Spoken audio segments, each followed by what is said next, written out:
मेरे मोहतरम नाज़रीन अस्सलामु अलैकुम। अभी आपको ब्रेकिंग न्यूज़ सुनाते चलें कि जी आज सिंध हाई कोर्ट ने पीटीए की दरख्वास्त पर टिकटॉक पर से पाबंदी हटा ली है। तो ये बहुत बड़ी ख़बर है सोशल मीडिया सार्फिन के लिए भी और आम आवाम के लिए भी। देखें, टिकटॉक एक एप्लीकेशन का नाम है, उसको आप सही भी इस्तेमाल कर सकते हैं और गलत भी इस्तेमाल कर सकते हैं। जब आप गैर कानूनी काम टिकटॉक पे करते हैं तो इससे टिकटॉक बुरी नहीं हो जाती।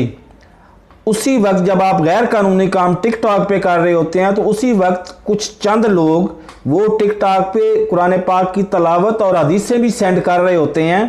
तो इसका मतलब है टिकटॉक बुरी नहीं है। टिकटॉक का इस्तेमाल अच्छा या बुरा इस्तेमाल हो सकता है। टिकटॉक बजाते खुद बुरा नहीं है, तो उसको पाबंदी लगानी ही नहीं चाहिए थी, लगा दी।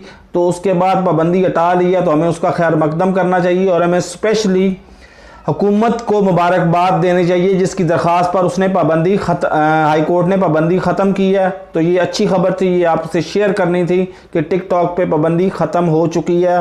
अब मैं तो टिकटॉक नहीं इस्तेमाल करता, जो पाकिस्तान में इस्तेमाल करते हैं उनके लिए यही कह सकते हैं कि करो मौजा और मेरे चैनल को सब्सक्राइब करें, साथ लगे बेल आइकॉन को दबा के ऑल नोटिफिकेशन को ऑन कर दें ताकि इस तरह की लेटेस्ट अपडेट्स आपको हर वक्त नोटिफिकेशन हर वक्त मिलता रहे।